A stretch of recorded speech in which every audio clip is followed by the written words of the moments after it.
Hey guys, I'm Dr. B.J.Hardick. I want to take a short video blog to update you on some research that is on my website, drhardick.com, specifically as it relates to artificial sweeteners and how they destroy people's guts, cause gut dysbiosis, and therefore have an increased likelihood of insulin resistance and therefore diabetes. You know, it's crazy because people that actually go on artificial sweeteners like Splenda, Aspartame, Nutrisweet, sucralose, all these things are typically doing it because they want to avoid sugar, because we do know that too much sugar can cause insulin resistance and therefore diabetes. But we're finding that increased artificial sweeteners in the diet are associated with the exact same problem.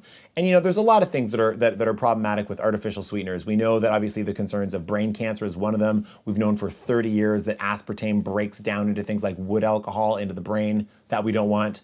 I have a serious concern about something like sucralose, or what most people call Splenda, because of course this is a chlorinated carbohydrate. I don't want chlorine getting into my diet if I can avoid that at all costs.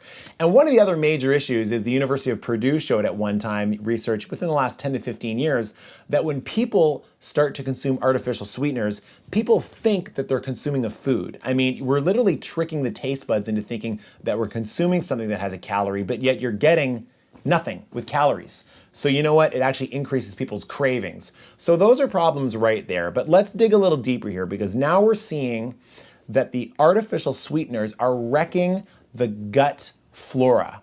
And this has got to be one of the largest problems because it's going to wreck a person's digestion. And you know what? In turn, it's going to create insulin resistance. In a nutshell, and I'd encourage you to read the article more thoroughly on my site, we know that when people consume artificial sweeteners, and this has been studied in humans and in animals, that there is an increase in the bad bacteria and a decrease in the good bacteria. That is called gut dysbiosis. What we've actually seen is that when animals have been treated with antibiotics to actually kill off a lot of those bad bacteria, messing up the balance, the insulin resistance goes away without changing the diet. So there may be added layers of why it is that blood sugar and obesity and all the problems, all the hormonal problems associated get messed up when people take artificial sweeteners, other than we're just messing with the brain and therefore cravings. So obviously, some of the things that people need to do, we got to stay away from artificial sweeteners. Obviously, Splenda, Aspartame, Nutrisweet, Equal, any of the pink, yellow, blue packets that are sitting there at the coffee shop. People always ask me about coffee. I'm a lot more concerned about what goes in your coffee than the coffee itself. We've talked about that separately. We're always going to advocate for something that would be more of a plant-based sweetener. Something obviously like Stevia would be my personal choice. If somebody has to use something like a raw organic honey, something that is earthly, something that has grown, provides some health benefit, we would always want to move in that direction. My personal preference has been Stevia. People have known that for years and years and years. We want to avoid also the white sugars and the things that definitely do cause spikes in blood sugar, where something like Stevia will not. Remember, one of the major things that we teach on the advanced plan is we want to always increase the good fats. If we can make sure that your energy systems are more relying upon fats as opposed to relying upon sugars, your energy systems are just going to be better. And don't forget about the healthy gut flora. So people have got to be consuming prebiotic and probiotic foods. It's great to take a probiotic supplement on a regular basis, but please make sure it comes from a whole food, great, phenomenal source with many, many different types of strains of bacteria. And the best way to get this, in all honesty, is food itself. I mean, supplements are great, but they should supplement a healthy diet.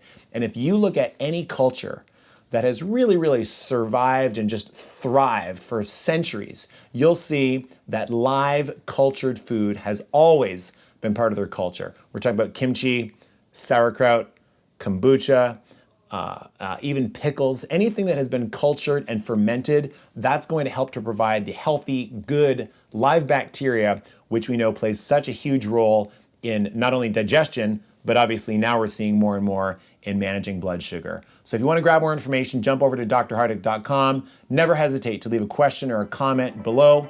We look forward to helping you out further on the site.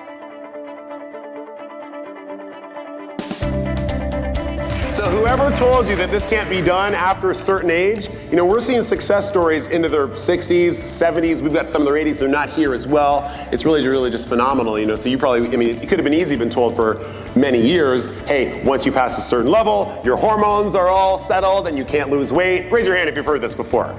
Well, healthy drinks. So these are the Cokes, the Rockstar energy beverages, the Starbucks drinks. I mean, when you look around, now the New York City government, the municipal government, has proclaimed that the average person consumes 93 packets of sugar a day as a result of all the commercially available sugar beverages.